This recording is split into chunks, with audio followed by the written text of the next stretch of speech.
Good evening, welcome to Sports Zone on Joy Prime, Transfer Deadline Day edition. My name is Tahiru Fentio. Coming up over the next 2 hours, football grinds to a halt in Ghana as a former cabinet minister is arrested over the violent clashes that led to the death of a football fan in Nsawatre. Authorities are moving fast to quell a situation that is yet threatening to derail Ghana football. We have the latest and the analysis on that incident.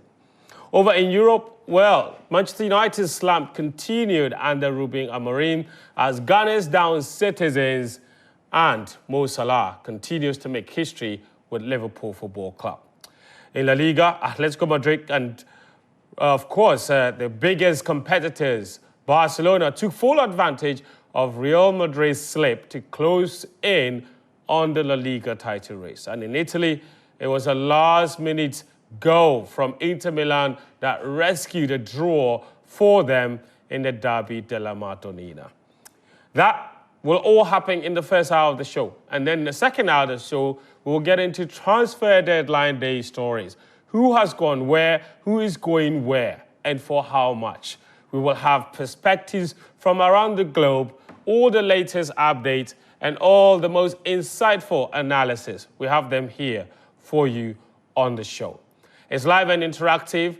Use the hashtag Joy Deadline Day. So today we are changing the hashtag to Joy Deadline Day. We will be reading your messages. Someone will man the touch screen just to read your messages for you. So use that hashtag to get in touch with us. Joy Deadline Day. If you prefer WhatsApp as well, your messages will be available on that touch screen. The number is on your screen, 0551 575757, 0551 575757. Send me your messages. Who are you excited about in this transfer window? Marcus Rashford, he's gone to Aston Villa. We have so many other moves. Neymar is returned to Santos. Well, of course, a player like João Felix end up at AC Milan. We know Kyle Walker is there already. So much happening. Matthias, we thought that Tell was going all the way to Manchester United. Now we are being told he's going to Spurs. What has changed? So many twists and turns on this deadline day. We've got all of that for you here on the show. My name is Tahiru Fentio. Good evening, welcome. The show is proudly sponsored by, of course, Piva Beverages, also by Syntex Tank, by Guinness, and by Kivo Gary 4-in-1 Mix. What we will do now is take a very short break. When we come back, I will introduce my guest, and it's a packed studio tonight, and then we can start showing you some highlights.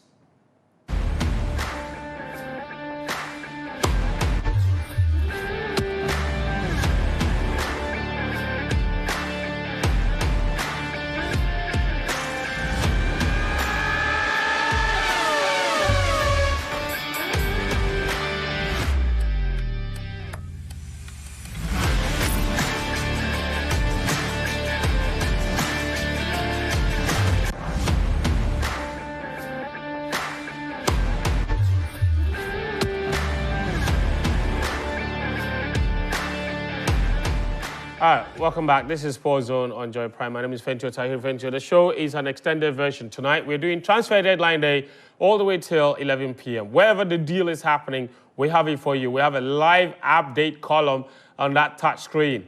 And we've got everything covered. All the transfers that you've missed this window, all the notable transfers, wherever they've happened. Every single Ghanaian player that's made a move in Europe this particular transfer window. We've got a wrap for every single one of them here on the show. So this is your transfer deadline show that you don't want to miss. It's also streaming on Twitter. So wherever it is that you want to catch us, it's available. We're also streaming on YouTube as well. So it's going to be a long night.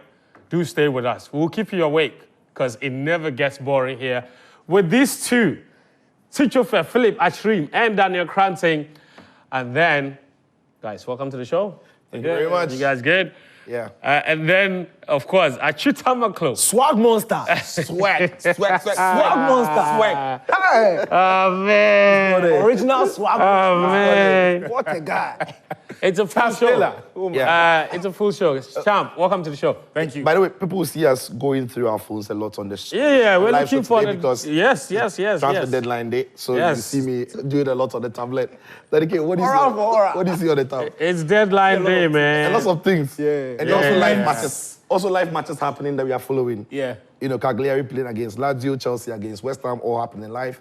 And then we'll bring them all the updates from the transfers as well. So. That is well licensed. There you go. There you go. So that's the most important thing. Anyway, so that's that. Achu, how are you feeling? I'm great.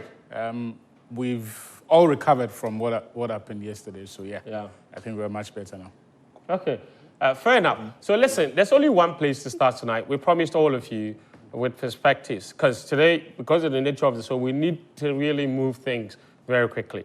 So what I'm going to do first of all is to take you to Nswatre. Yesterday, there was a Ghana Premier League game between Kumasi Asante Kotoko and Nswatre Man, the FA Cup winners. The game itself was a kung fu movie, but after the match, it became even more fatal, with clashes outside of the stadium, resulting in one Kumasi Asante Kotoko fan, popularly known as Pole, being stabbed to death. Here's a wrap of everything that happened yesterday. About 8 minutes into the second half of the match day 19 fixture at the Nana Amwa Kronmansa, the second park, tensions flared between Nswatre and Asante Kotoko players after a free kick was awarded to the home side. What started as a disagreement quickly escalated into a physical altercation with players exchanging blows and kicks. The chaos spread beyond the pitch as fans stormed onto the field, attacking some Kotoko players and officials.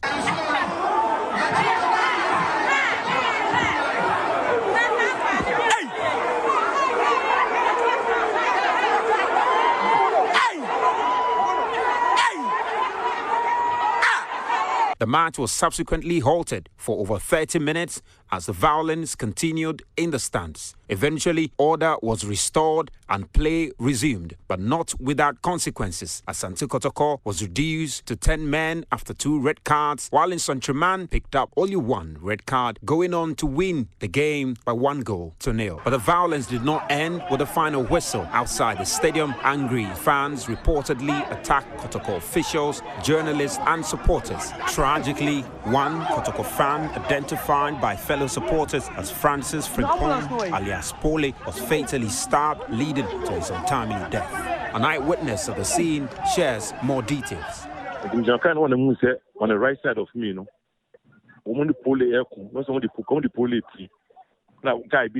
some fans were fighting Pole beside my car. The heat of the exchanges, one guy stabbed him close to his heart. But the way he started, I know he will make it because he started so deep to start. And now this see Pragium. He was bleeding profusely and was rushed to the hospital in Nswatre, where he subsequently lost his life after failed attempts to revive him. Ambulance never in Nswatre. So we chased the ambulance down to Nswatre. Somebody made that ward where they were just working on him and he was gone.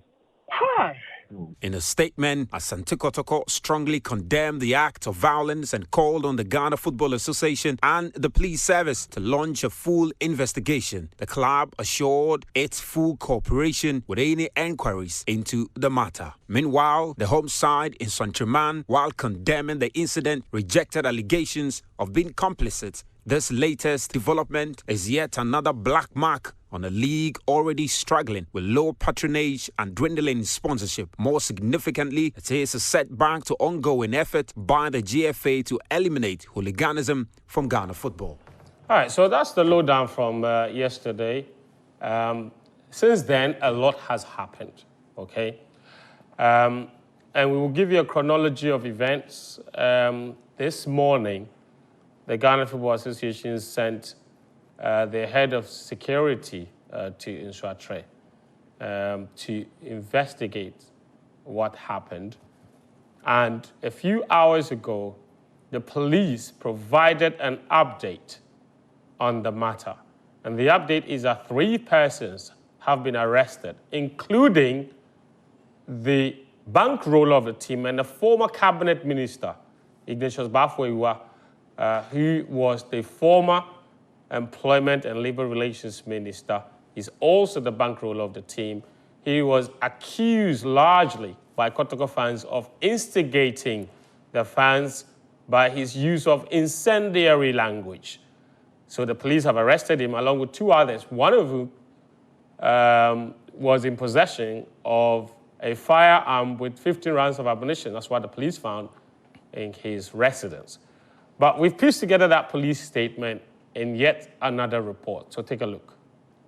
According to the police, the suspects who have since been arrested include owner of Nswantraman FC and former MP and Minister of Employment and Labor Relations Ignatius Bafo-Awuah and Ajimandua Owusu, along with Treme Joseph. The 3 are currently in police custody, assisting with investigations. According to the police, a search of Ajimandua Owusu's residence led to the discovery of 2 dresses with suspected blood stains, an MP-23 pistol loaded with 15 rounds of ammunition. Meanwhile, to ensure a swift and comprehensive probe, a special team from the Criminal Investigation Department headquarters has been deployed to support the Bono Regional Police Command in its investigations. The Inspector General of Police, Dr. George Akufo-Dampare, has since personally reached out to the bereaved family and the leadership of Kumasi Asante Kotoko, offering condolences on behalf of the police service while assuring them of a thorough investigation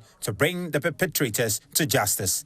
The Ghana Football Association, on the other hand, has charged Nswantraman for breach of its regulations and also placed an indefinite ban on the park. The association has further called for an emergency meeting with all chief executive officers of the Ghana Football Association slated for Thursday at the association's head office. Also, the association has suspended the match week 20 fixtures, which were slated to come off this weekend. All right, so that's that. So the other developments, what Musbah mentioned in that report, the league has been put on hold indefinitely. The FA has summoned the clubs to a meeting on Thursday and then another meeting on Friday with the fans. The sports minister himself has been speaking on this matter. He spoke to Joy News earlier today where he says, Dadike, do you have those graphics of what the minister said? No? No problem. All right, cool. So what did he say? Spoke about beefing up security at the various stadia. Spoke about Asante Kotoko. Maybe in the future, suggested that they should have a special security arrangement when they are going to the Bono region because of the history of violence that they experience when they go there. Yeah. Okay, so that's that. Actually, listen, this is a very heartbreaking story, clearly. And, you know, we followed the league for the longest time. This is probably one of those instances where, you know, you believe that this will provide a massive opportunity for the FA to hit the reset button. A lot of people, including yourself, had called for the league to be suspended and then thorough investigations done. Would you say you've been impressed with the events of the last 24 hours in particular? I wouldn't say impressed. I would say it has gone as expected. Every time, this is what the Football Association does. So there is a public outcry for them to do something. You get the expected. In fact, yesterday I wrote on my socials that one of the things I expect the GFA to do was that from their old playbook, they would announce a ban, a temporary ban on the facility where the game took place. And then they would announce that they were going to investigate the matters. That is what they have done.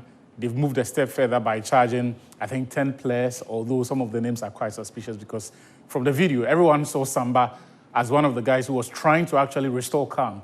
So I was surprised that the Kotoko defender was also listed among the players who have been charged for improper conduct on the day.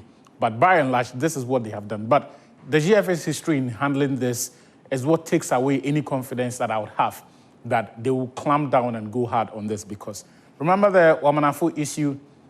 They charged the club, or they fined the club 20,000 at the end of their investigations.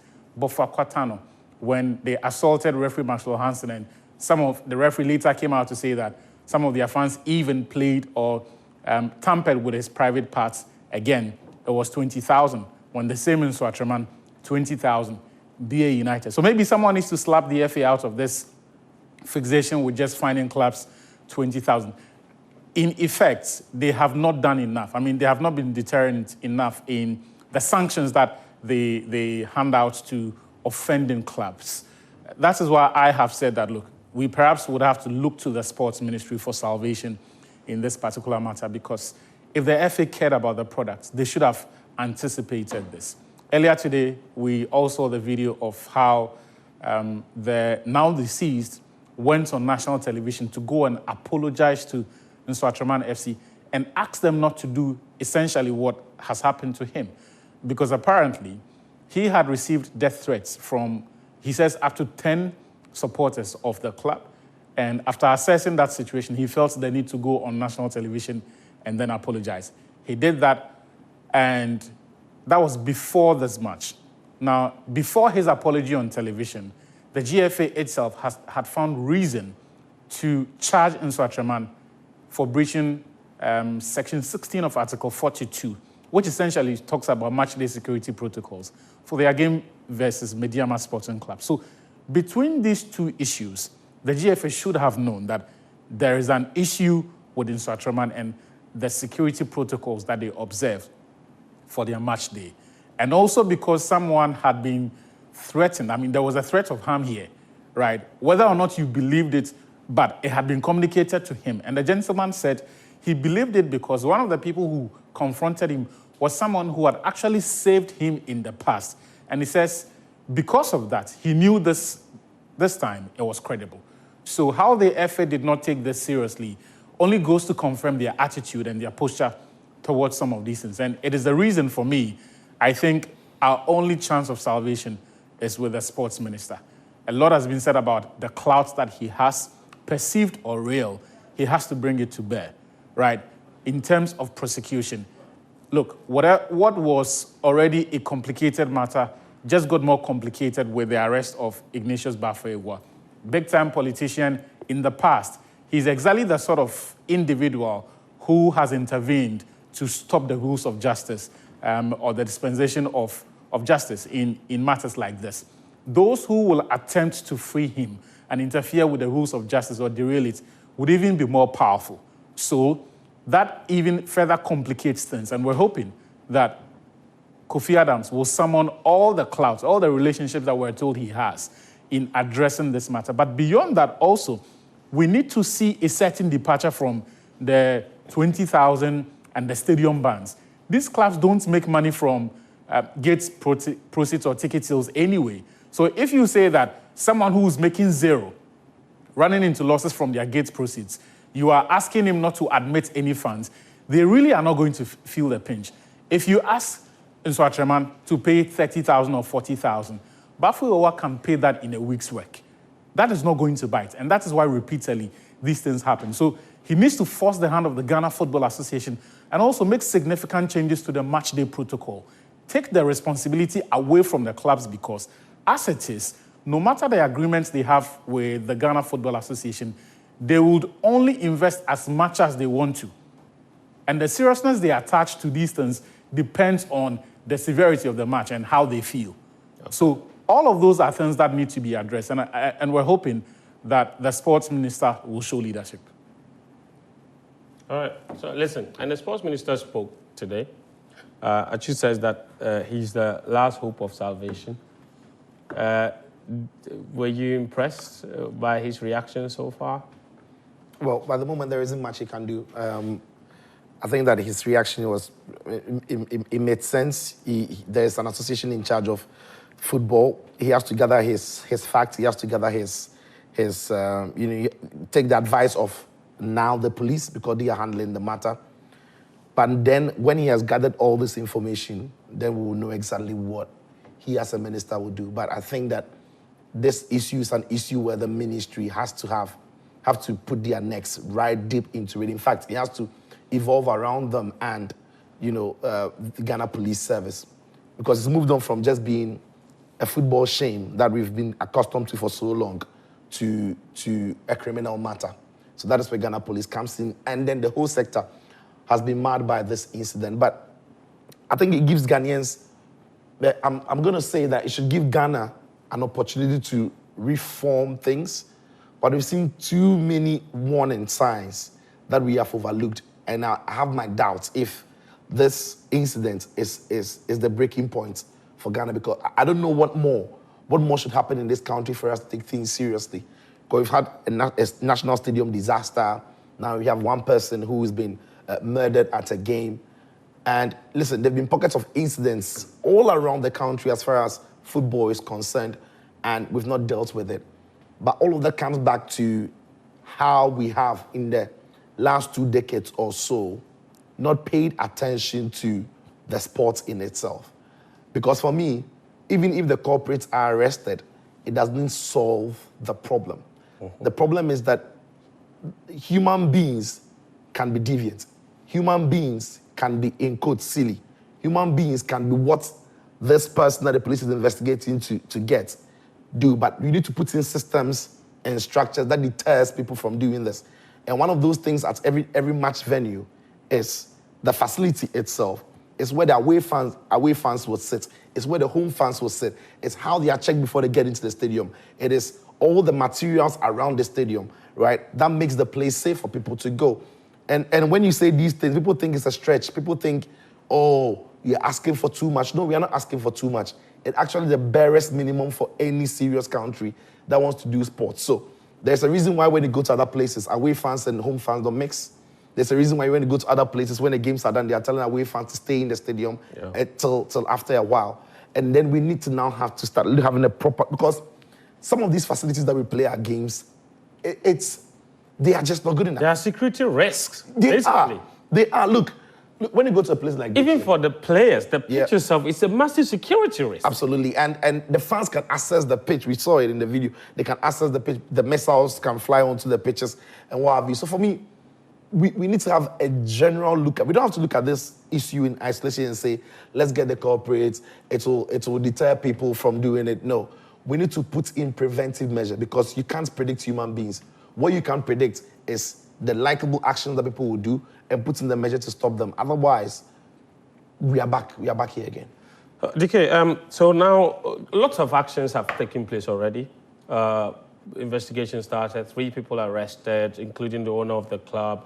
The club has said that they've written to the Ghana FA to withdraw from the Ghana Premier League, which I feel like it's a self-preservation move, obviously, because I can't possibly see how they would come to Ashanti region to play a football match without this matter being adequately and satisfactorily dealt with. And their next game is against Nations FC. So quite a number of issues. What next now? The FA says they will engage clubs on Thursday and then supporters groups on Friday. But ultimately, at what point would you deem it good enough for us to say, let's get back to playing matches? When all the clubs can meet their club licensing requirements strictly. That could take years. Yeah, we are not ready. Look, we say it every year, but it always sounds like we are too known. Now, this has happened, and to be frank, it's just because of the poor facility and the security risk attached to it. Some of these things, look, there are examples of clashes elsewhere, but it is very easy to deal with those things when they happen, because the facility has been put up in such a way that you can take measures to curb some of these things. Yeah. Over here, it's impossible. It is practically impossible. And I wonder why the FA themselves are not taking responsibility for this, because elsewhere, somebody can sue the FA, because you have rules and regulations that clubs are supposed to abide by. Clubs have clearly not, because if you look at the club licensing regulations and you look at the facility as instruction and all these other, in fact, aside Accra and Kumasi and maybe Cape Coast, if you look at all these facilities, they are simply not deemed, or they are simply not fit for purpose. Yet, we allow these things to happen. As part of the regulations also, the distance between the presence of an ambulance at every single, on every single match day, the distance between the venue and the nearest hospital, distance between the venue, and all these things are part of it. Yet, the clubs and the facilities don't meet it. And the FA needs to take responsibility, because you are the one who signed off to say it is fine and it can continue. So, for me, It's not just about halting the league. Yeah. Stop. We are not ready. If you are going to do it, they are going to do it well. You are not going to do something half-heartedly. Somebody has died now. Like somebody is dead. And it was always coming. The warning signs were clear. It was there. Yeah. And even to... I'm even surprised it's not a player or an official because... Look, even again, to hammer down on why the FA should take responsibility. The employee of the FA, the referee and the match commissioner, first clash happened, you allow the game to continue. Second one happens, you allow the game to continue. When such a clash happens and you have intelligence, you know what is happening in the crowd, you know what is happening on the pitch. Why continue the game? Why do you continue the game? Even on what security advice? Because look, this is not the first time something like this is happening. No. Where in hindsight, when the thing happened and the FA was talking about, they spoke about how the game should have been halted. This is not the first time something like this is The happening. Maxwell Hansen game. Before. Exactly. They said it should have halted. So why don't you take a cue from that and stop the game? It shouldn't have continued. You stop the game, you get the police involved, usher the fans out. And you see, all these things, it's like the protocols have not been followed. Yeah. And the FA, the back stops at the FA. They are the ones who handle the league. They are the managers of the league. So for me, yes, the police should get involved, get the people who are culpable behind bars. Somebody must pay for this. But the ministry must punish the FA. Look, there should be no league. Why should we continue playing football when clubs are running at a loss? Like, there's nothing beneficial from this thing. And now somebody is dead from it. The small love that the person has for the product, he has died as a result of that. And now families and people are going to be affected. The league shouldn't continue. It shouldn't continue until clubs can properly, strictly meet the club licensing regulations. And for me, I think that the only thing I would say about this is that I think the GFA, they have a massive role to play in this because a lot of the measures they've taken against hooliganism in the past have not been punitive enough. In Shotreman, for example, in the last 3 or 4 years alone, in fact, in the last 3 years alone, they have been found culpable of violence at least on 5 different occasions. In 2021 alone, they beat up players of RTU, destroyed buses of Tamale City. Last season, there were incidents involving even their own head coach, who was beaten mercilessly in a game involving Tanobo Fakwa at the Sunyan Coronation Park. Their fans were massive contributors of that particular incident. This season, the same club, just 10 days ago, the same club was charged for violence, acts of misconducting themselves. So continuously, this is a club that misconducts itself, fans taking the law into their own hands, and yet the punishment continues to be the same. Give them a 5,000 Ghana cedi fine and then ban a player or two for 2 matches and everything returns to normal. It cannot be. So that is one big problem. The measures are not punitive enough. They're not deterrent enough. Number 2, I think that the whole rhetoric of the GFA saying that they want football violence to be treated like a normal criminal violence, I don't think that they're implementing it as effectively as they should. Why is it that if someone slaps another person at a football venue, you treat it as a football matter, and it takes only the GFA prosecutor to prosecute the matter? It should take the Ghana Police Service to prosecute the matter. If you slap someone, whether at the stadium or whether at a beer bar, they should all be liable to the same laws of this land. The stadium is not an embassy. It should not be insulated from the criminal laws of this country. It should not. And that's how we should deal with these matters. Just like the police are dealing with it now. That should deal with every other incident of misdemeanor, whether it is a verbal assault, criminal assault, any form of assault. It doesn't matter whether somebody died, somebody didn't die. Even a footballer, if they get up and they start kicking another footballer, they should be charged criminally. Look at the way the players themselves were kicking each other. Are you saying that if you kick somebody like this on the street, you shouldn't be liable to criminal prosecution? Look at this. You've seen it on your screen. But we don't treat these things as criminal issues because this can also equally result in the death of a player. Because you fly in with a flying kung fu kick like that, you land one on their cheek, they have a broken jaw. Why do we treat these issues separately from criminal issues? And insulate the stadium and treat the stadium as if they have a certain form of international immunity. They do not. So we need to elevate this. And my last message is to the club owners. We know that, as Daniel said, none of this can be fixed if the club owners themselves do not take full responsibility. Because we know that the ones holding these criminals, using them for their own criminal enterprises, using them to scare individual players, group players, opposition players and officials every time they come to town, just so that they can get cheap 3 points.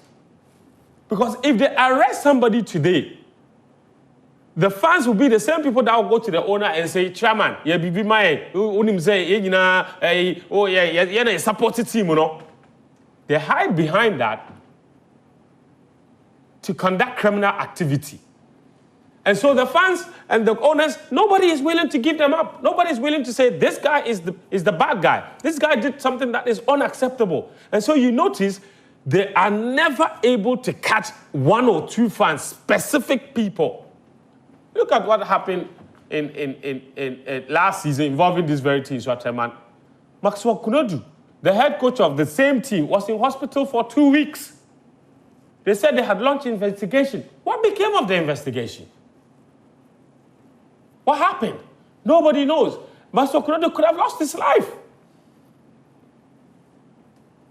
You understand me? So we can't go on like his business as usual. People have to be made an example. And actually he's spot on when he says that directors of football clubs must begin to take responsibility. If they cannot produce the funds that conducted any sort of criminal activity, they should arrest the board members, the directors of the club, and prosecute them until they discover and fish out whoever is responsible for this criminal enterprise. This gentleman just got married in August 2024. He did his photo shoot in the Kotoko jersey. In January last year, just a year ago, he traveled all by himself to go to Abidjan to support Richmond Lamptey, a Kotoko player who was added to the Black Stars team. This is the guy we are talking about. And Achu makes a brilliant point when he says, any intelligence security arrangement should have and would have picked up on the conversation ahead of this game. Because this guy, according to reports, was being threatened by the fans of Instructreman. Even on live radio, he went on radio to apologize to the fans, to say that if he said anything to make them angry, they should forgive him. So even for him, he knew that he was a target, even before the game. How did the security agencies miss that? Per our FA regulations, a game of this, a Ghana Premier League game, should have 120 police officers. When you watch the scenes from this particular incident, do you have a feeling that there were 120 policemen at that venue? And when the guy was stabbed, we were looking for the ambulance driver, emergency response. The very reason an ambulance is stationed anywhere is for emergency purposes. And the only reason for which the ambulance was there, when it was needed, the ambulance driver was nowhere to be found. He should not have a job right now as we speak, that ambulance driver. Where the heck was he? Where was he? Because you should see the video, he was still moving. He wasn't even dead at the time that they started filming the video and started looking for the ambulance driver. He had to be carried to the hospital in Pragya while the ambulance was parked at the stadium. Jesus Christ. What is this? We do not value human life in this country. And it's unfortunate. The only thing people are interested in is developing their personal ambition. No one cares about the overall well-being of the group. It's a big shame. Lots of people should bow their heads in shame. What we have is not a professional league. This is the bush league. That's what we have. It's trash.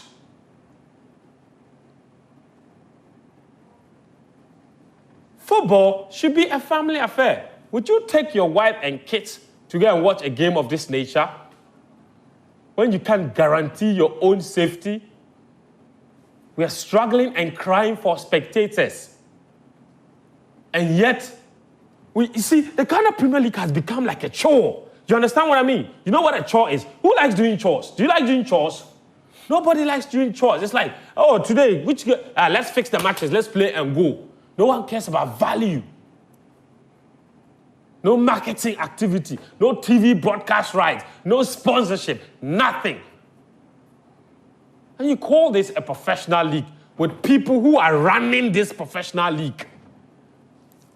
I know it's not easy. I'm not saying it's easy, but you run for an election and put a manifesto there and said you could fix it.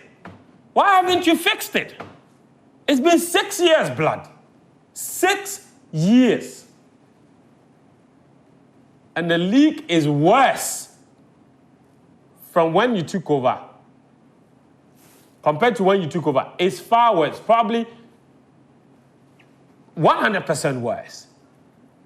No integrity in the results, no integrity in the officiating, no safety at the venues, no quality in the play. The infrastructure is nothing to write home about. Mufta, just go back to the football pitch. Look at that for a football pitch. That is a sorry state of affairs.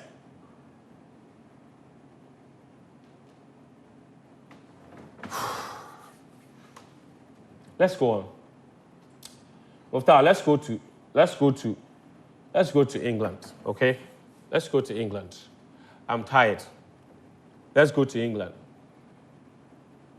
Let's go to England. Do we have the results for the weekend, please? So that we'll have a look at what happened.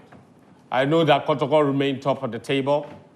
They lost 1-0. You know, I had even forgotten that Kotoko lost the game. But they lost by 1-0. Hasselhoek won.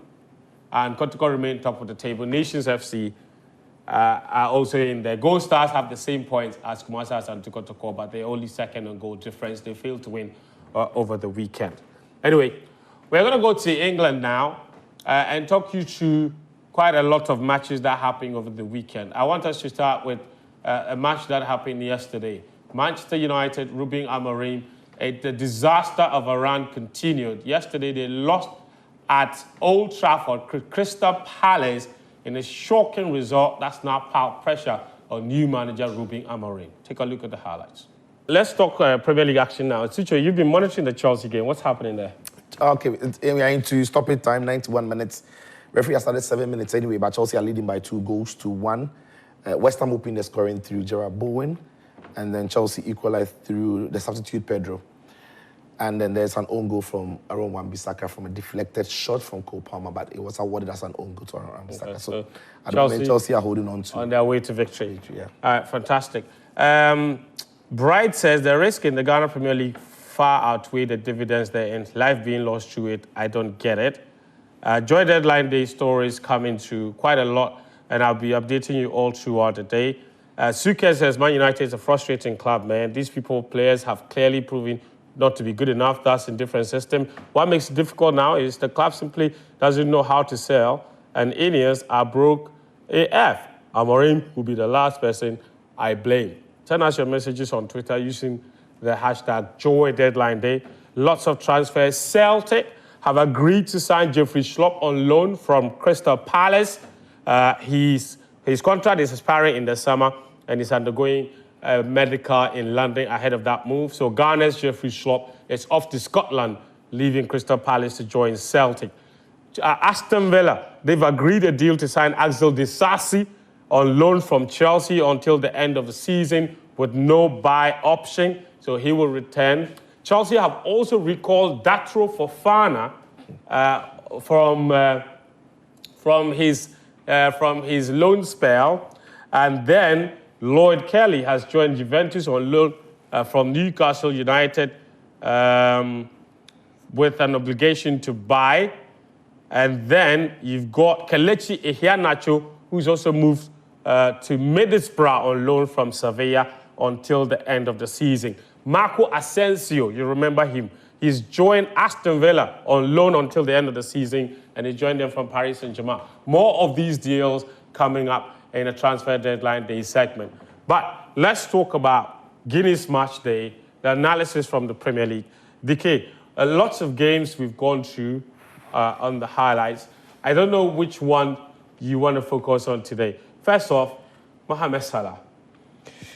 He's the best player in the world as it stands. He is, by far, the best player in the world. And it's quite unfortunate that Liverpool haven't consistently won the big things to put him in that conversation. But when it comes to actual gameplay, the numbers that he's producing, he's probably the most efficient player in Europe, or probably has been the most efficient player in Europe for the past, I think, 5 years. He's that good. Chance creation, assist, goals, you are almost guaranteed that he'll get it for you. As to whether the team will go on and win, that's another thing. But you just know that Salah's 25 plus goals and assists guarantee is always going to happen. He's that good. He has 21 goals so far this season. Already, and we just... In the 7 seasons he's been at Liverpool, it's only 2 seasons where he hasn't hit the 20-goal mark.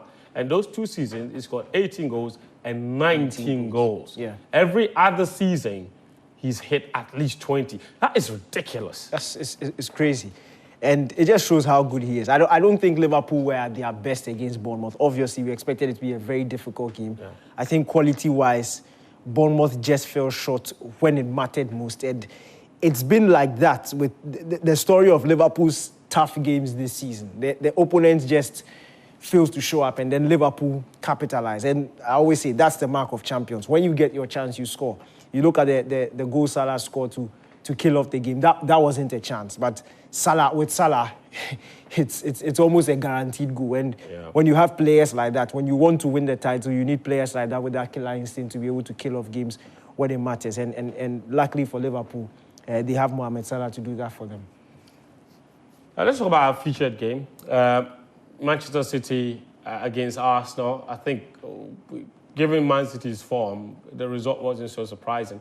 And yet, some way, somehow, they still found a way to really shock you by how bad they were. No, I think the result was surprising. Maybe, yes, maybe many thought that Arsenal would win, but a thumping 5-1 win over City, even though we knew their form wasn't good, was still, I think, a shock.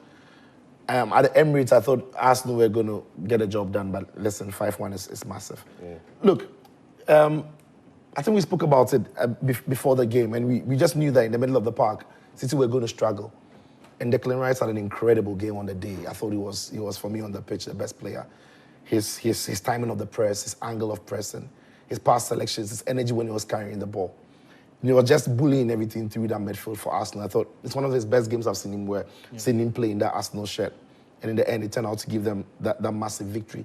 But I think this is a game where, when you take the results out, I think some of the things you're going to be focusing on are the very key moments in the game. And I thought Arsenal didn't make the most of it.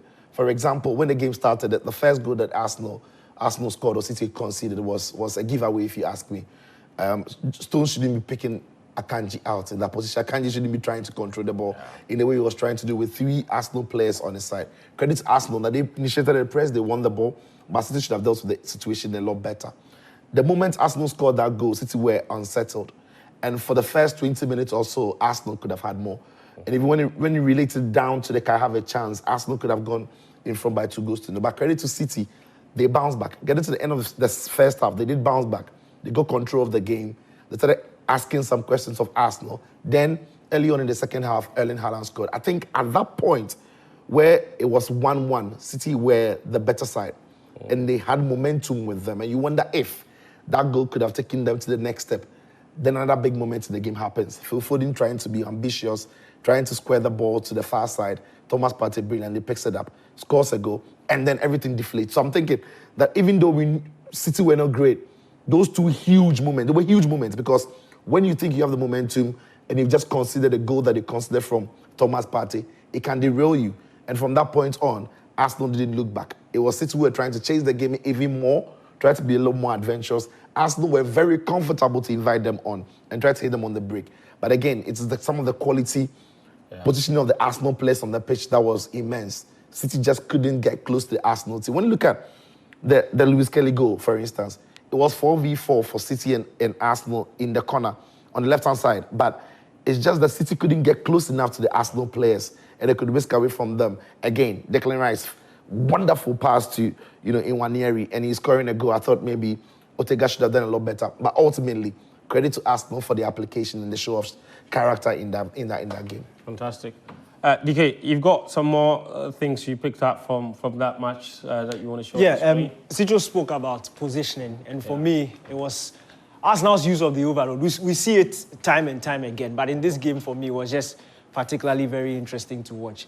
You spoke about the Lewis Kelly goal, and you look at how Arsenal have camped, so essentially taking City's defensive line towards this side. And when you say they couldn't get close to them, that's also the key. Because if you look at the position of Lewis Kelly, he looks like he's not the most dangerous person in this play. So City will obviously not get somebody tight to him.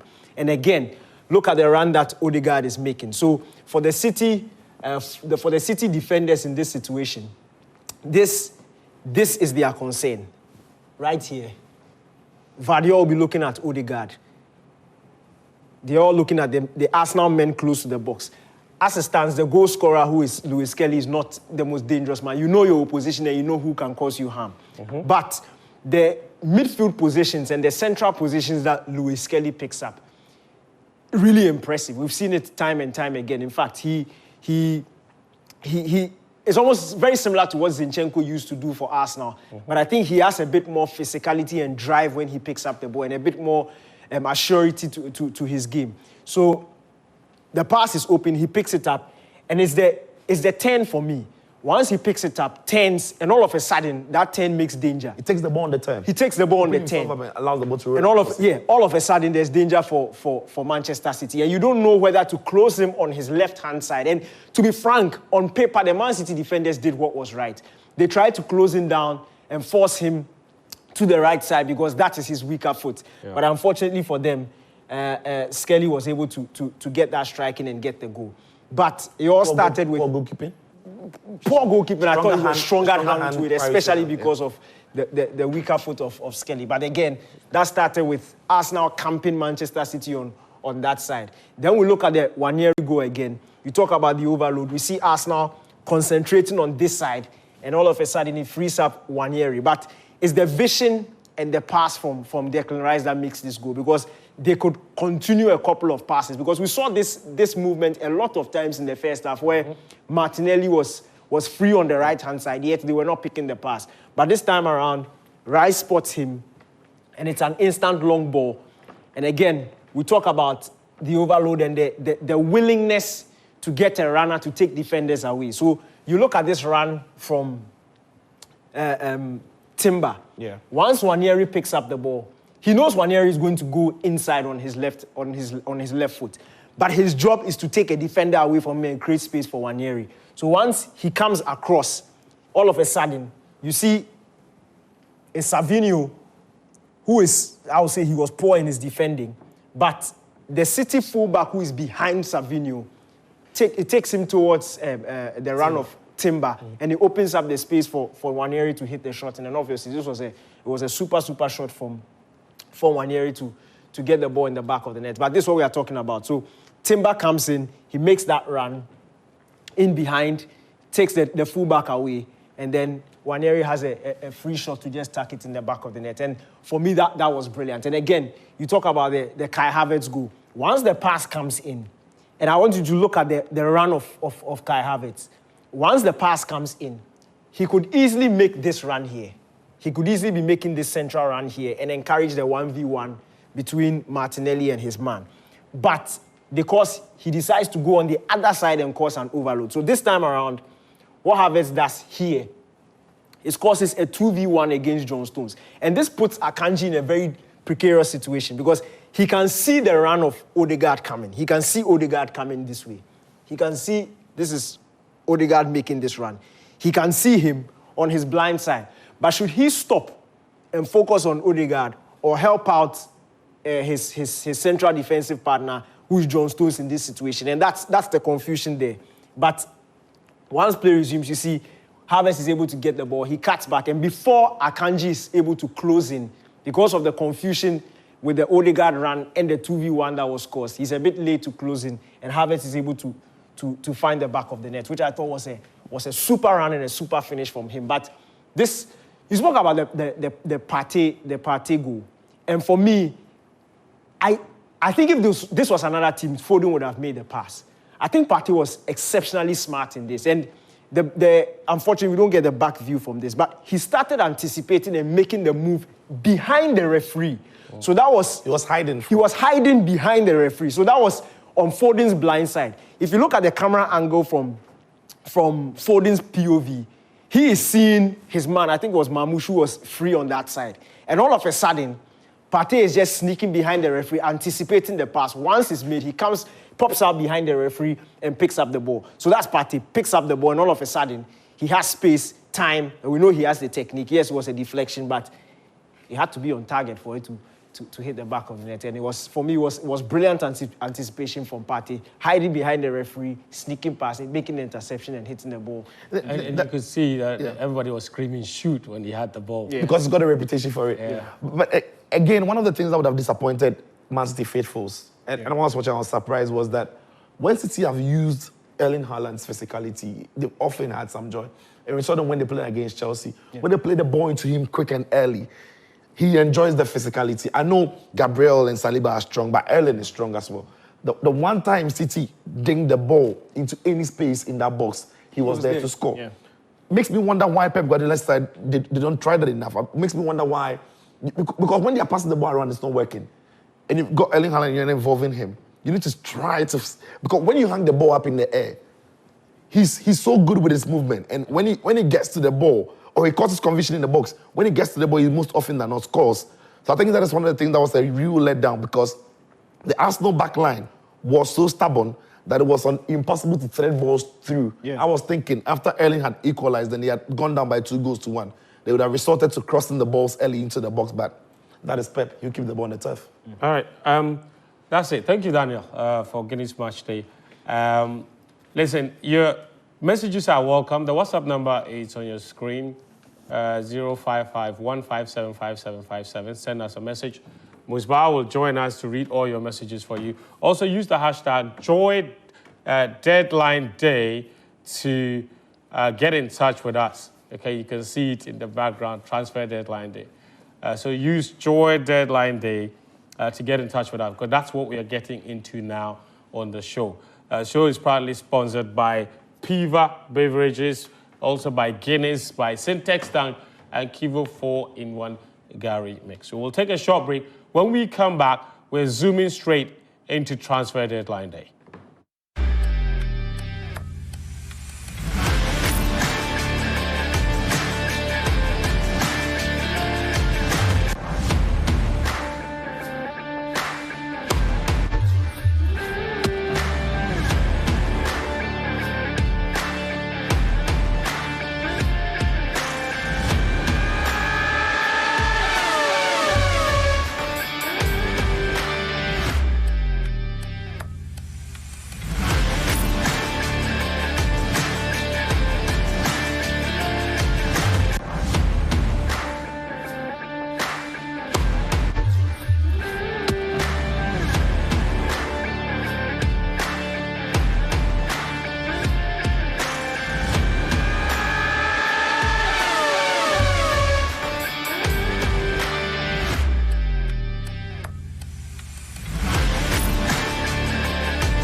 Welcome back. We're officially on Transfer Deadline Day show. So that's a special edition. My name is Fentio Tahir Shonto. The show is brought to you by, don't laugh. I didn't say, there was something in my mouth, so it was toffee. My name is Fentio Tahir Fentio. Yeah. I'm glad that they didn't capture the two of you.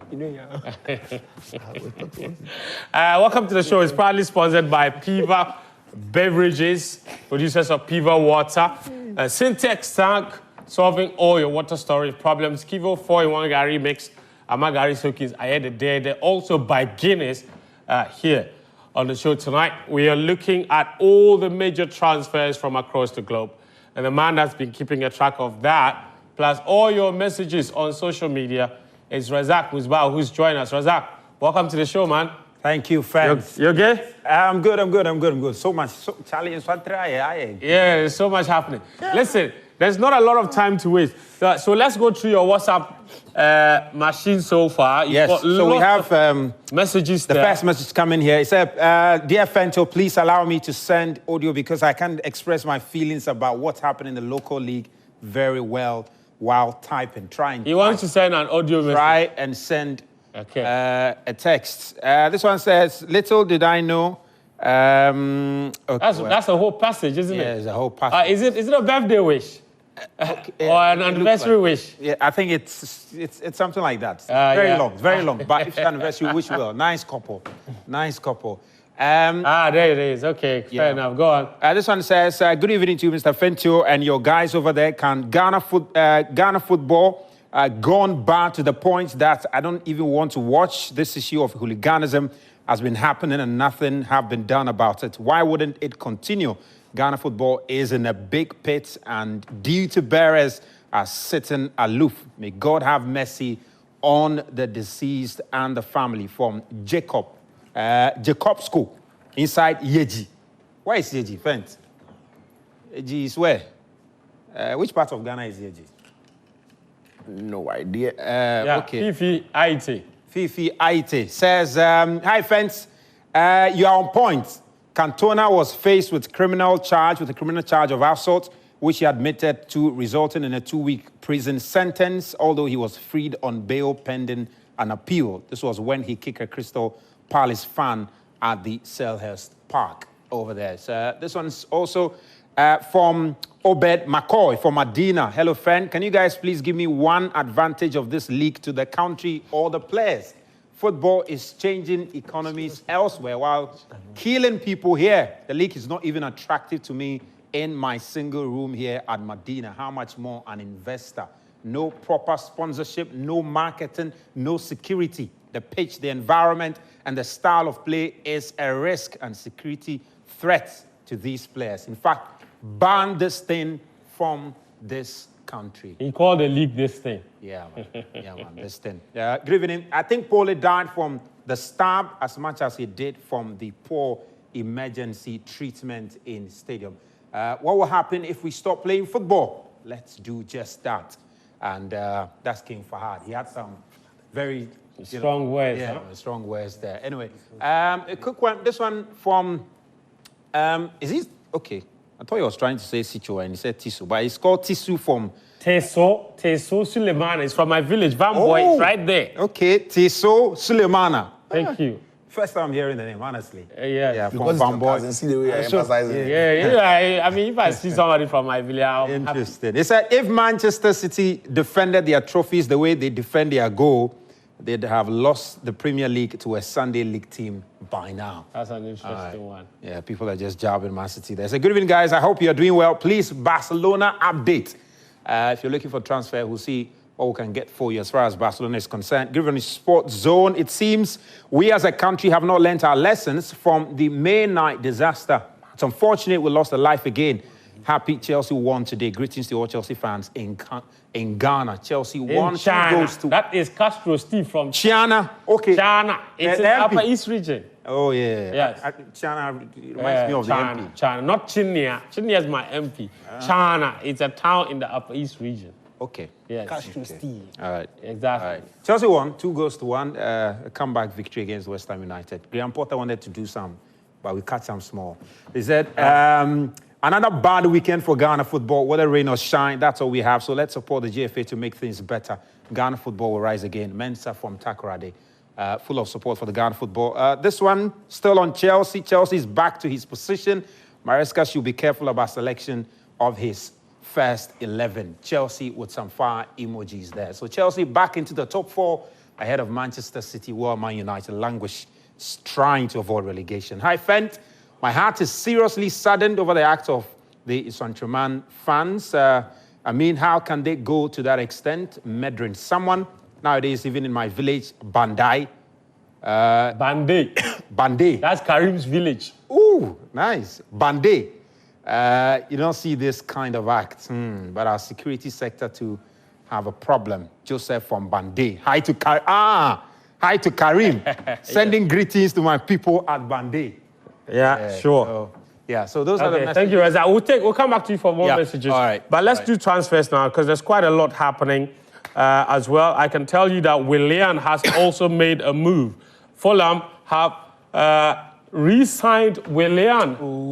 A bit of a surprise, isn't it? How many times? As a free agent, he left Olympiacos. Yep. And there's news also that Rob Holding, you remember him, the former Arsenal defender, he's joined Sheffield United on loan for the remainder of the season. So the transfers are coming in left, right, and centre.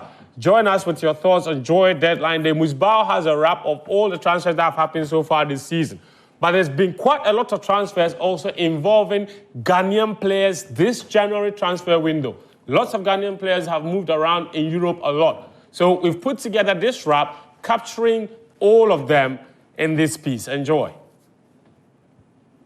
Move from Celta Vigo to Real Valladolid on loan until the end of the season was the biggest transfer involving a Ghanaian player after spending nearly a year on the sidelines last season due to an injury he sustained while on international duty with Ghana. The 29-year-old has struggled to break into the Celta team. Versatile midfielder Michael Bedu swapped Elfsborg for championship side Plymouth, signing a contract until 2028. The reported 1.7 million euros paid for the 25-year-old is the highest fee the club has ever paid for a player. Kamal Soa has signed a 2.5-year contract with Dutch Eredivisie club NAC Breda after terminating his contract with Club Brugge. Former Levante striker Emmanuel Boateng has returned to Europe after signing for Turkish Super League club Gaziantep. 20-year-old forward Raymond Asante completed a permanent transfer to Belgium top-flight side Sporting Charleroi, signing a deal until 2026. The former Udinese youth star has the option to extend his contract for another 2 years. After battling a series of injuries that obstructed his progress at FC Basel, Emmanuel Esiam has joined Swiss second-tier side FC Arau on loan until the end of the season without an option to buy. Hungarian top-flight club Puskás Academia have signed striker Joel Famir on a 1.5-year deal from Rubin Kazan. Finally, Black Meteors goalkeeper Jordan Emisa has joined Scottish Premiership side Ross County for the remainder of the season on a free transfer. Joseph.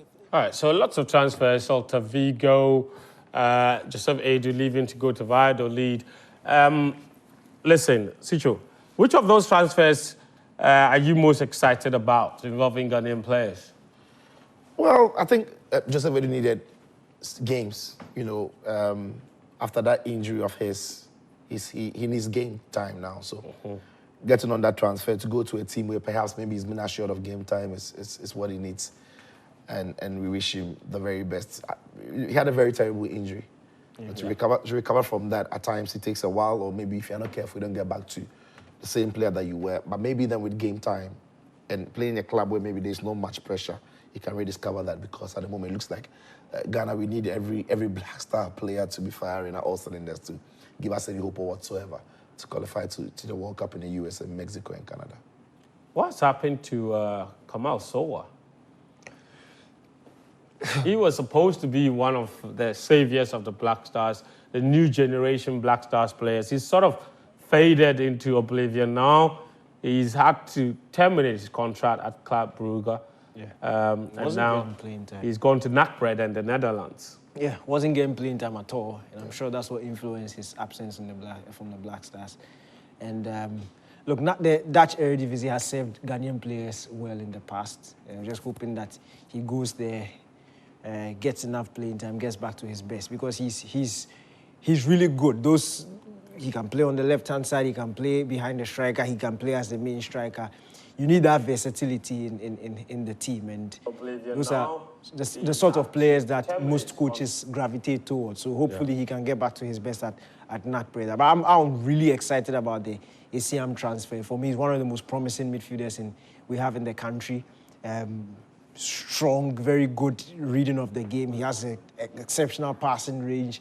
He's strong. He can, in terms of the box to box, he can sit back, be your DM, your deep line playmaker. He's really a solid player. And it was just quite unfortunate that Basel, it looked like anytime he got into the first team, then an injury happens, then he has to go on the sidelines, he comes back, then an injury happens. Now he's got this transfer, just hoping that he can keep the fitness level up, get enough playing time, because he's one of those players that on his day, I'll not be surprised if he can get a good sustained period of playing time. He can easily be slotted into the Black Stars, especially as we are slowly trying to rebuild this team, especially in the central areas. You look at Thomas Partey, and you just need to accept the fact that very soon he would have to pick between club and country, because his legs may not be able to carry that pressure. And then, so when you have a player like Isiam who has the potential to replace him, if he's ready and he's fit and he's getting enough playing time, to really be happy I'll really be happy if he can get that chance and join the Black Stars. Musbao, let's come to you now. Take us through some of the big club by club, what's been happening at the various clubs. There's a lot of transfers there to talk about. What have you got for us? Yeah, so much to talk about. Is Manchester City. We're going to start with, we know the issues they have in their side, how they've been struggling this season.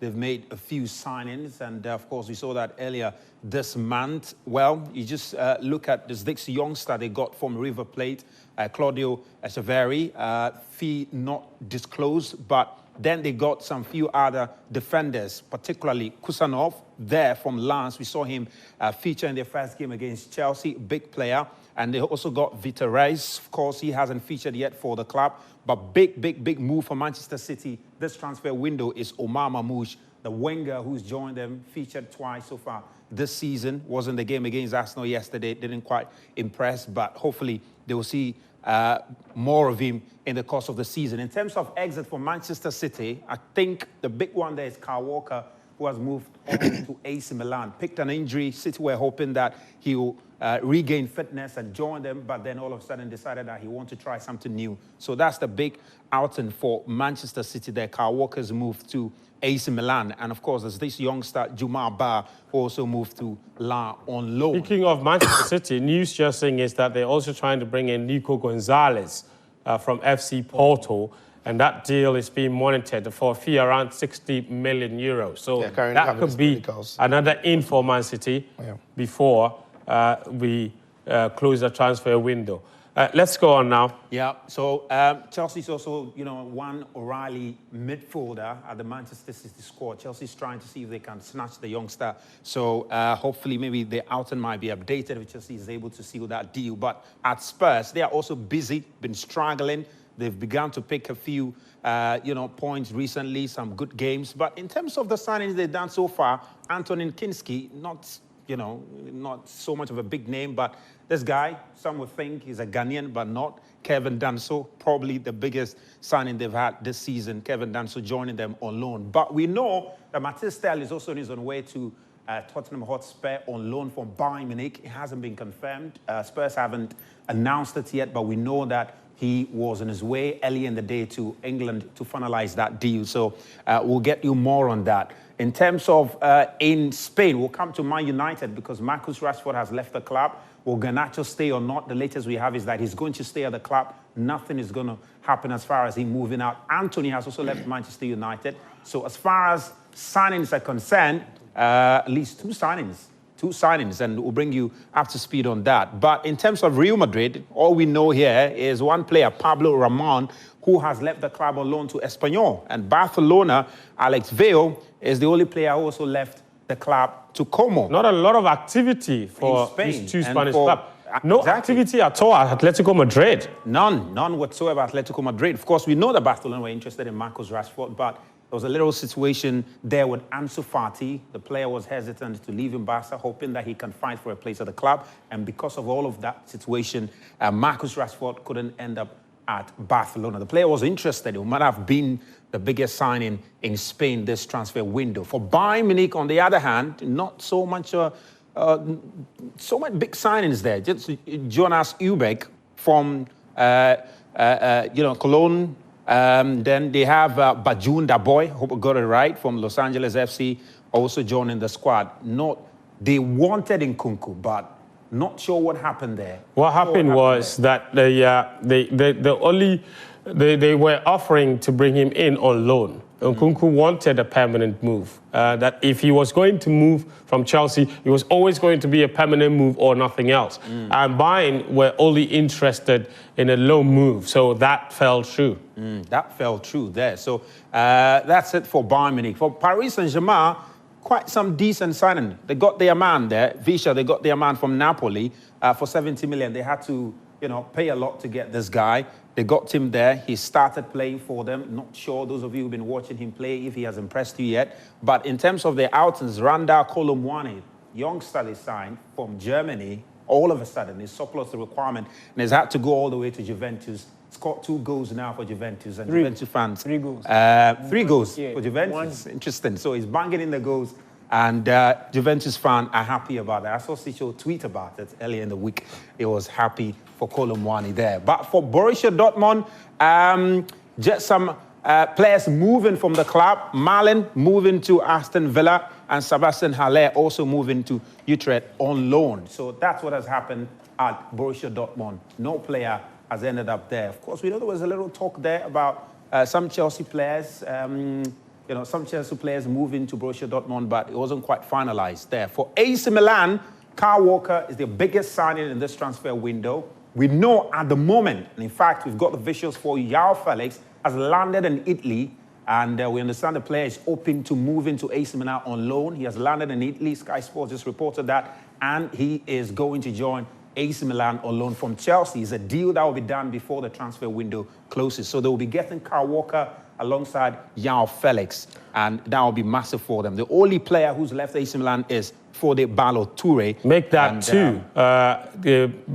Benazza is also going to Olympique Marseille to join Roberto De Zerbi. So that's another exit for AC Milan as far as that's concerned. And you were talking about the exits for Paris Saint-Germain. One player that you didn't mention is Marco Asensio, who's gone to Aston Villa as well. So that's another exit at Paris Saint-Germain. So the stories are unfolding. At the time we made this graphic, some of those stories or some of those transfers were not done yet. Yeah, some of them were not done yet. So for Napoli, still in Italy, Philip Bellin is the only player who's joined the team on loan from Bournemouth, and Conte appears to have found something in this player. He loves the English boys, doesn't he? He loves them. He loves them. Is it English boy? Maybe let me call it British boys, right? Okay, well, he's seen what Scott is already doing. Is it Norwegian? Yeah. It's not British, but of course he where is he from? He's from, is it not Norway? He's from one of the, he's from a funny country. If I told you, remember, I'll figure it out. I'll pick it up for you. Yeah, but Conte seems to be a big fan of players from the Premier League. Yeah, absolutely. Because he's already got who? The youngster. He's got McTominay, he's got Gilmore, he's got, Anguissa, who, of course, met Anguissa there. But he brought on, Gilmore, and he brought on Scott McTominay as well. Lukaku too. Yeah. So, anyway, he's got Juventus. For Juventus, Kolomwani he's hit the ground running. Renato Vega also from Chelsea on loan, and they've got Lloyd Kelly also from Newcastle on loan. So Juventus, for now, the only money they've got is to get players on loan. They haven't signed any permanent player. And Renato Vega played his first game, I think, in this weekend, and he did pretty well. The player who was left is Danilo, gone all the way back to Brazil. They're all going back to Brazil. Neymar going back to Brazil. They're all going back to Brazil. So that's for Juventus, and still more players actually. These are their exits. Yeah, man. So Thomas Palacios, Toyon, Buchanan, Villarreal, and Monza, and Modena. All of these players moving out on loan at Juventus there. So That's what we've got for you as far as Juventus is concerned. As for Arsenal, who destroyed Manchester City yesterday, you were thinking they would try and get a striker because everybody was talking about Arsenal getting a striker, Well, they couldn't get a striker. We know that they did bid for Oli Watkins, but Aston Villa told them that man is not for sale, especially at this time of the season. Hopefully they will try again at the end of the season, but they wanted a striker to push Liverpool. But at the moment, looks like they can do without a striker after trashing Manchester City. Josh Robinson from Wigan Athletic is the one who's joined the club. The players who have left: Stevan Bejetic to Las Palmas, Marcelo. This is Liverpool. Liverpool's out. Yes, so this is Arsenal's out. So Arsenal didn't have a Josh player Robinson. Yeah, they didn't sign any. And Liverpool does also have a player in. They only have outs. Exactly. So they've got Stevan Bejetic, who's gone to Las Palmas on loan. Marcelo Pizzaluga has gone to Fluminense for an undisclosed fee. And Reece Williams has gone to Morecambe for a loan extension as well. So that's interesting from those two clubs who are chasing the Premier League title. None of them has brought a player in. Is that surprising? Did any of them have a need? Yeah, I think Arsenal needed to bring in a striker. They need a striker. Arteta confirmed that they were looking to bring in a striker, but it doesn't. Again, another transfer window has passed, and it's like Arsenal haven't found the striker they are looking. I wonder what type of striker they are looking for that they can't seem to find on the market. But we know they tried to get Oli Watkins, and then Josh Duran left, and that sort of destroyed that deal from happening, because obviously Villa are not going to let one of their two of their strikers leave in one window. Arsenal were also interested in, I think, was it Tony at a point? Yeah. That was somewhere last season. It just didn't happen. When Al Nassr wanted either Boniface or Josh Duran, it looked like Arsenal were thinking about the possibility of getting the one that Al Nassr will reject, and they just opted not to go at all for Victor Boniface. So I'm pretty surprised that Arsenal don't have a striker. I remember that at the start of the season they lost Nketiah, who was their backup striker to Kai Havertz. They've not replaced him. Now Gabriel Jesus is in the jet. Now, exactly. So I'm really surprised that Arsenal didn't go for a centre forward this transfer window. And we know they were interested in Matthias Stell too. Yeah, and that's the issue. By the way, he's from Denmark. I mean, Billing. Yeah, he's Danish. Yeah, the issue with getting a striker in January for Arsenal was always going to be, if they're going to get a striker, it's got to be a striker who comes in and hit the ground running. Absolutely, like he's an upgrade on everything they have. I don't think Tell is that one. If Tell comes in, it's going to be a squad player as an option for the centre forward place. So maybe if you have a very good striker and maybe you have an Erling Haaland in your side and you need another striker to be a backup to him, you can think of Tell, right? For a club that wants to compete for But they need a number one. But they need a number one. And I thought Oli Watkins would have been a very, very good deal for them. But it was never really going to be an easy deal for them to do in January, considering what Danny mentioned. They were losing John Duran. What about Duran himself? Yeah, the competition with Duran was Al Nassr.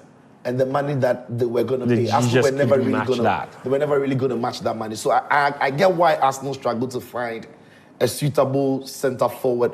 They were looking at Dusan Vlahovic again. Juve were not willing to let him go, especially in January. So maybe in the summer, Arsenal might go back for some of these targets, but it's always difficult in January. Okay. Listen, Musbah, are you done? We've not seen Man United, Chelsea. There's a lot of activity with those clubs. Yes. Tyrell Malacia, he's gone back to the Netherlands to join Paris, PSV, Eindhoven on loan from Manchester United. That is a bit of a shocker. Is it? How is it? Well, Malacia was supposed to be Luke Shaw's replacement when he was signed. Not necessarily. I thought he was coming in as a backup to Luke Shaw. And from the first couple of months, I thought for some people who saw him, I was inclusive, that he wasn't good enough for the level of Man United. I'm not surprised that he hasn't worked out for him. He also hasn't been helped by the injury situations with him. And maybe then the Eredivisie is where he can flourish. And I wish him well, because every player needs to get back to playing well and enjoying football again. I don't think he did that in Man United. Interesting. And then you've got quite a few other things to talk about. Listen, Chelsea have decided to recall Datro Fofana. I'm not sure if he will play. I don't exactly understand that decision. Do you? I also don't know. Nkunku is not going. Magui is there. Nicholas Jackson is a starting striker. I really wonder why that decision has been made. But look, Chelsea know why. They decided to loan him. They are calling him back. So maybe there's a need for it. It's not like the Chaluba situation where we could clearly see the need for a centre-back and then they recalled him, which makes sense. But this time around, it's a bit confusing. But maybe they just want to beef up the squad because remember that they're also playing in Europe. This is the crunch time in the season, so maybe you need as many bodies as possible. I think, again, what else we want to do is to find a loophole in the European loan moves. There's a limit, there's a cap to the number of players a club can loan. And now Chelsea are going to loan Disasi. Chelsea are going to loan Joao Felix. And these players are going to fetch more loan money. Disasi is going for 5 million to Aston Villa. Joao Felix is going for some money as well. And Chelsea had hit their cap. So I think they are recalling Datro Fofana. I think Chelsea had hit their cap. I think they are recalling Datro Fofana to open up the space for them to be able to loan, Joao Felix and Disasi, who are going to bring them a lot more money. So again, it's Chelsea's owners playing the smart one and finding what they've said since day one, the loophole. And apart from that, Musbah, any other update? Listen, globally, there's quite a number of transfers going on. Neymar is gone back to Santos. But, look, he's finished. Let's be fair. He's finished. He's going to have retirement time at Santos. I think that's what he's going to have. How so? I think he says he wants to play one more World Cup. I think, and the Neymar situation is a sad one for me because he's a genuinely, really, really talented footballer. I think, brilliant to watch on his day. When he was at his peak, he was brilliant. But as what people will call a professional footballer, his lifestyle didn't perhaps maybe help in his fitness levels because he started getting too many injuries. And at Al Hilal, he played 7 games, for them, scoring only a goal. He was never fit for them because of the ACL he suffered. And when he returned, he also had massive problems. I think maybe back in Brazil, where he's close to home, in a league that, the way they play allows him to enjoy his game more without necessarily the physical demands of the European game. Maybe the Neymar begins to play a lot better, and from there, get a fit. Once Neymar is fit, it doesn't matter where he's playing. He can be very vital for this Brazilian side that have missed him so much since he's been absent. I don't necessarily think it was a lifestyle issue because, to be frank, if you look at the major injuries that he suffered, they were mostly impact injuries, knee injuries, ankle injuries. He hardly ever got muscle injuries. Muscle injuries usually came after a long period out, which is very normal for most footballers. When you've not played actively for a very long time and you come back and you're thrown back into the fray, you tend to suffer muscle injuries. So I just think he's one of those players that was just unlucky. And again, it's a usual thing when it comes to ball holders. Players who love to keep the ball, have a lot of tricks and skills. You get a lot of hits throughout your career, which will also increase your risk for injury. So it's something that it was bound to happen, obviously. But to me, I'll still maintain that after Ronaldo, Messi, Neymar comes next. He's absolutely brilliant. Let's look at Manchester United's transfer activity then. They are struggling at the moment, and they let Malacia go. They've let Anthony leave.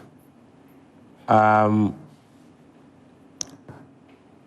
mean, that Anthony transfer for 100 million only, 2 seasons ago?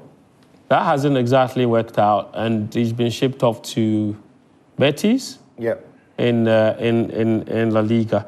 That is a rather disappointing end to what looked like a very promising transfer indeed. Again, I didn't...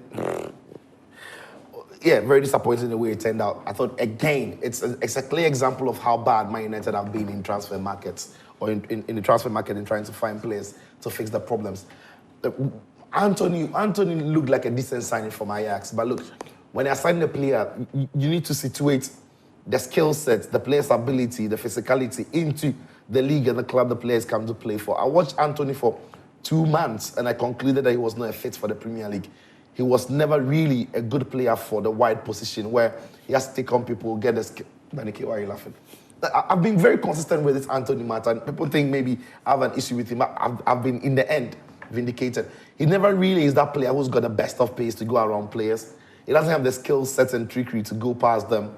And he doesn't score. He doesn't assist. It's a terrible cross of the ball. He can't shoot the ball unless he's killing it. And he's not finding the top corner with regularity, right? People said he brought defensive balance. Then play him at left back, But in the end, United just know that they have to cut their losses. They sent him out alone. Maybe he plays well there and they're able to make some money from him.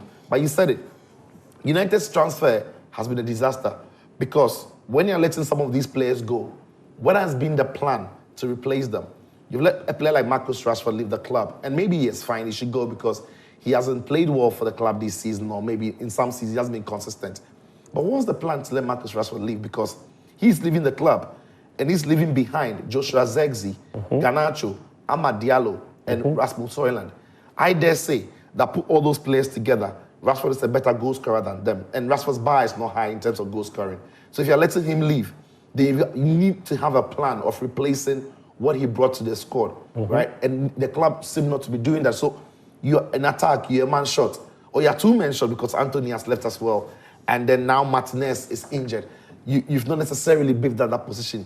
You've been light in the middle of the park the entire season. You've not bought any player for that position. The only one thing you've done is to bring in a left wing back who I think is decent because you've identified that problem spots and you're fixing it.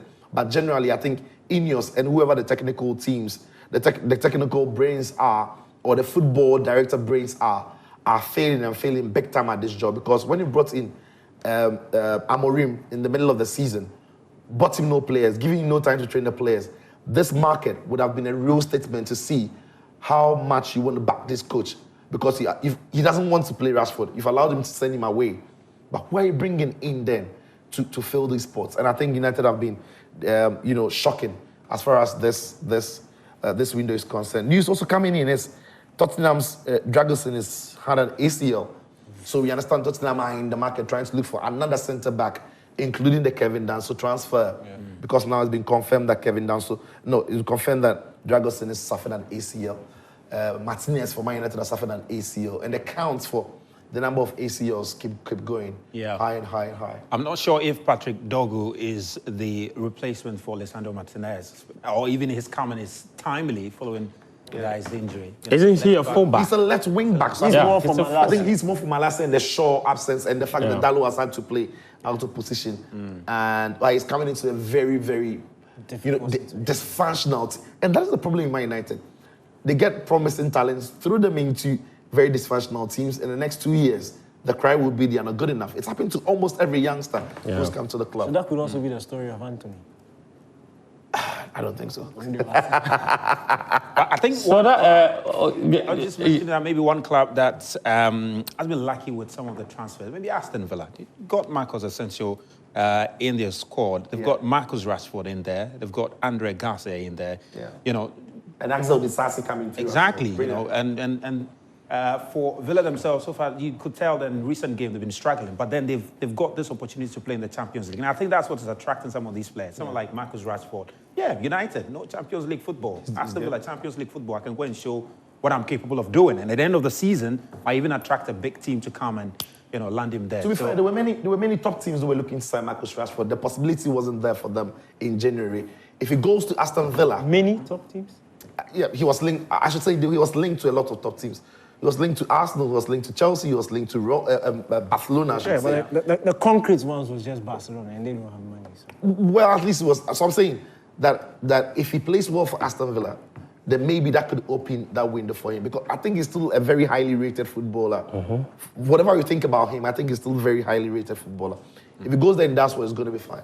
But I like what Villa have done because they've struggled because they are playing in Europe and their squad is not big enough to accommodate the schedule in Europe and the Premier League. But now they've got a lot of bodies around the team where the United Emery can shuffle and maybe get the best out of both competitions. Yeah, so, I think there's just this one guy here. He's always moving. Michi Batshuayi. He's run away from Turkey. He's run away. And he's got to Frankfurt now. He's gone to Frankfurt? Yes, he's now ended up at Frankfurt. And, that's an interesting transfer. Got a man from, what's his name? It's really interesting. Not sure if they're bringing him in to try and, make up for the Mamouche, exit. Most likely so. So And also, let's talk about... Noel Cafu has joined Napoli from AC Milan now. It's been confirmed that Noel Cafu, so that's an extra attacker for... it can be perhaps a replacement for what they've missed in Kvaratskhelia, not like for like, but an extra body in attack. Sebastian Haller has also left Dortmund. He's gone to Utrecht, if you like, in the Netherlands. In the Eredivisie. That is a good transfer for him. Another player that I'm very happy about is Dele Alli, who's joined Como. He's joined a certain says Fabregas, who's the head coach of Como in Serie A. They're doing wonders there. He also wanted Rashford, by the way. Yeah. And Carney Chukwuemeka has also left Chelsea alongside Renato Vega. Yeah. Right? Chukwuemeka is going to Dortmund. Yeah. Thoughts on that? Marling has left. It's a typical Borussia Dortmund deal. Signing. Don't be surprised if in the next couple of years, Chukwuemeka is now worth Is it a permanent deal? 70, 80 million. I think Is it it's a permanent deal? I think it's a loan deal. No, it's a loan deal. Chelsea are willing to offload him. Yeah. So I think there's an option to buy. don't be surprised if Dortmund make that permanent. Yeah. It's good for the player. I think Dortmund gives you the opportunity. We've seen lots of youngsters, especially English youngsters, go into Dortmund and now do well. So then maybe then it's an opportunity. He wasn't playing at Chelsea. He wasn't getting game time. So it's a good opportunity for him. Speaking of Chelsea, I remember the last time we did this was the summer transfer window. Last time we were here for the summer transfer window, Joao Felix was on his way to Chelsea. We spoke about the fact that, and I spoke about the fact that you don't really know what he gives you. He's interesting to watch, but apart from that, no guaranteed goals, no guaranteed assists, no guaranteed chance creation. He's just nice to watch. Yeah. And if you are going for big teams, if you're a big team and you are going for big things, he's not the sort of player you should have on your books. Everybody, and look, countless number of teams have tried to get the best out of him. That potential has always been there. But he's never given me that potential of a guaranteed goal scorer. He doesn't know how to score goals. He doesn't have the discipline to guarantee assists. He's always giving me that sense. He's very interested in playing nice football. He can dribble past 1-2, likes the flick-ups, the link-ups. He's cute on the ball. He's cute on the ball, but he doesn't have that killer instinct mentality. And I'm not surprised that Chelsea are letting him go. It looks like he's going to Milan. He's going to Milan. But how does he fit into the Milan? It doesn't look like he plays similar maybe to the Rafael Leao position, sort of. I'm not sure how he fits into that team. Well, look, I think he and Rafael Leao maybe have got similar attributes, but different players, because Rafael Leao is a great carrier of the ball from deep areas. He can skip past people. I think what Joao Felix has got more is the close ball control in tight areas. He can do that. So that could be the difference between them. Again, now Milan have lost Morata. Morata has left for Galatasaray, so he's off the books now. So it means maybe then Joao Felix is coming in as an extra attacker, because they've now only got Noel Cafu is left to Napoli. They've now only got Tammy Abraham up front for them. So it'd be interesting to see how Conceição uses, his Portuguese connection to get the best out of Joao Felix for that Milan team. Joao Felix is an interesting player. Danny mentions it. He's cute on the ball. He does a lot of things. He's just not clinical enough, whether in his passing or in his finishing.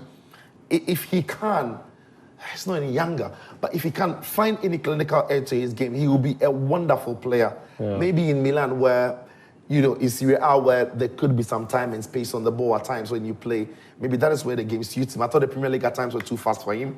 And in Atletico Madrid as well, they didn't play in a style that suited him, because Atletico Madrid's attacker starts the game very deep. So if you're Julian Alvarez or Griezmann or Angel Correa, you're starting the game very deep. You have to carry the ball, run across to the far end. That was just not his game. Maybe in Milan, he discovers a league that maybe accommodates his skill sets. Kyle Walker to AC Milan. I saw him over the weekend in the Milan derby. He had a decent game, to be fair. But, I don't think a lot of people expected that he would leave mid-season.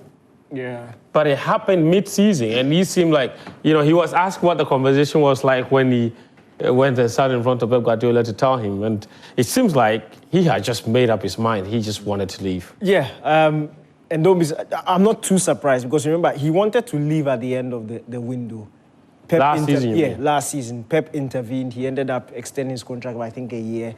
And then the struggles with Man City started. Look, this is a player, he's won everything. He came to Manchester City to win everything, and then he won everything. Yeah. At the end of the Champions League winning campaign. In fact, if you read, he wanted to leave, but then Gundogan left and he had to stay. Then now he wanted to leave at the end of the next club season. captain. They made him club captain, really, just to convince him. Now he wanted to leave at the end of last season after winning 4 Premier League titles in a row. The edge to win more just wasn't there for him, and he needed a new challenge. So for him, I'm not too surprised. But also personal family issues. Yeah, he wanted exactly. to run away from, not run away, but get himself into a different You've already environment. said this. But I think quite a number of players are going to leave Man City at the end of the season. Kevin De Bruyne most likely going to leave. Yeah. You know, Edison also likely to leave. Bernardo Silva is always linked with a move. Bernardo Silva is also going to leave. So I think it's the beginning of quite some exodus of The only players. player who won't leave is the one who's committed himself to 2035. He said he just started, so he just started. But James Ward-Prowse has also been recalled from Nottingham Forest back to West Ham. It looks like Graham Potter wants to do something with him. He's hardly played at I've just seen I think people, and that's why I love our audience and people watching. Somebody just alerted me to a message about that show for Fafana. He said apparently he has a knee injury and they've only recalled him to treat him. Oh, okay. So he's not expected to play any part this season. Thanks for that. That's weird. Yeah. That's weird that you recall a player. When you recall a player from loan, normally it costs you money. Jose, boy in love. Thank you very much for that message. Yeah. So that show for Fafana will not be playing any part in Chelsea's season this year. Also, Eli Junior Krupi has joined. He's only 18 years of age, and he's Bournemouth. It's crazy. Well, for some, I thought you were reading a message. Yeah. When you say Eli Junior, Yeah, I thought Eli Junior sent a was message. sending a message. So, oh my goodness. For some Nigerian Yeah. So I just saw that. here's a story that Yeah. Tel has signed for Spurs. So Tel's move to Spurs is official now, per Fabrizio Romano. So there's that. And then, obviously, I think James Ward-Prowse as well.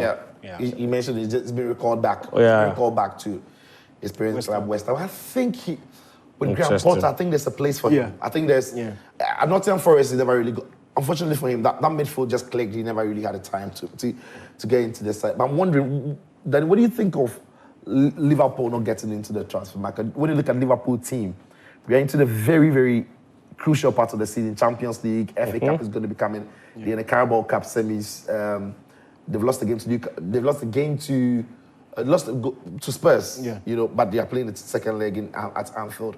And there's the league. It's not done yet. When you look at Liverpool's squad, should they have done something in the transfer market? Especially at centre back. I think Liverpool should have tried. Obviously, you're not going to get your ideal target, but somebody who will be able to do the job at least till the end of the season. Because as you said, there are lots of games, and for Liverpool, it's in their nature. They are going to fight for everything. That's what they've been doing season after season after season under Klopp. But this time around, they want to change it by attempting to at least win multiple trophies. They are top of the league. They were top of the Champions League group stages, looking like the most informed team in Europe as it stands. So right now on paper, there's no team Liverpool can't beat. And they would want, I thought that at least a centre-back, maybe in midfield also. I looked at the Bajcetic's deal, allowing him to go on loan. A bit surprising because... I'm surprised he hasn't had a look in under Slot. I really thought it was a slot. It would be a slot I thought... he would have slotted into Slotto's system. Clean. I thought they should have kept him around at least as an option. Because if you've noticed, in the last couple of months, Endo is beginning to make much more appearances in the team. That midfield combination of Gravenberch and McAllister, to be frank, by the end of March, the tiredness will be getting in there. Sometimes, for some of these FA Cup games, you need to be changing it a little. I thought they would have kept Bajcetic, but, well, to be frank, when it comes to planning, Liverpool they know how to plan, and maybe luck is also on their side. So they know what they're doing. Yeah. Chelsea have signed another youngster. He's called Matthias Amugu. He's signed for the £50 million, or 50 million euros plus sell-on clause from Saint Etienne. He's French, and he will be sent back to you know which club in France. Strasbourg. We only have a few minutes left. I want them Musbah to go through the messages again. Yeah. Okay. Guys, get me the messages, all right? Let me see. Yeah. I've got them here. Let's see what some of our viewers are saying. Well, Again, and then... this one says, good evening, I'm Kinsley from Afrancho in Kumasi. Just want to know the latest development on the exit of Disasi. He is overstayed at... Azil Disasi is gone to Aston Villa. Aston Villa, right now? Yeah. Yeah, he's gone to Villa. Wow. He's gone to Villa. To Spurs. No, he's gone to Aston Villa. Azil Disasi. Was it that bad at Chelsea? I don't think so. I think he's been fairly unfairly... Towards the end of last season, he was decent. But this season, he's been struggling. But also partly because the manager hasn't really used him in one position. And the way the manager uses him. But anyway. Yeah. Yeah. So anyway, good evening, guys. Updates on transfer news, especially Chelsea, Livingston Sunday from Two Minds. What we can say is that Chelsea has not signed a player that will play for them. Even the only player they signed. Yeah, anyway, that's the point you were making. Yes, that will play for... So don't expect the Chelsea squad to change. In fact, if anything at all, some of them have left. Yep. So, you know, Joao Felix is gone, Azil Disasi is gone, Carney Chukwuemeka is gone. Yeah. Ben Chilwell is gone to Crystal Palace as well. So, quite a lot of... That's a weird deal for me. We missed out on loan though. So. We missed out on this transfer. I don't know. I think it could be impactful for Graham Potter. Ivan Ferguson from Brighton if he is fit. Whoa. If he is fit and he's firing, I think it's going to be an important signing. What a big guy. You know, considering Ings and Antonio's. All right, Razak, any more messages? Someone was asking, good evening, Joy, please update from Arsenal and Arsenal transfer. No signings at Arsenal. Go on. For Arsenal. Please, Man City buy Nico Gonzalez. We understand that deal is still on. It's likely to happen before the end of the transfer window. Okay, still, this has to do with the incident. So Napoli was responding well, and they actually stood there hours for the guy to die. Ambulance, no petrol, police officers just standing there. Anyway, quite unfortunate incident there. This one says, hi, Fen, tell the Chelsea board, we want a proper striker. My greetings to Daniel and Sicho. They kidnapped Sicho. I don't think my Arsenal should sign a striker this summer. Hopefully next season, a good striker. Hopefully next season they'll sign a good striker. Well, maybe from Razak, thank you. Anyway, I think that's. I think the rest of the messages. Right? Well, that's quite a lot. Yeah, quite a lot of them. I may not be able to go through all of them. Quite a lot of them. But guys, we appreciate all of. I hope that you've been informed. So whatever deal that is happening, we'll continue to provide updates for you on our Twitter handles as well. But we have to call it a night. We've been here 2 hours. Thank you, Sicho. Thank you, Daniel. Thank you, Razak, as well. And thank you to all of you for tuning in to our very special edition of Sports Zone, lasting 2 hours. Started at 9 p.m., wrapping up at 11.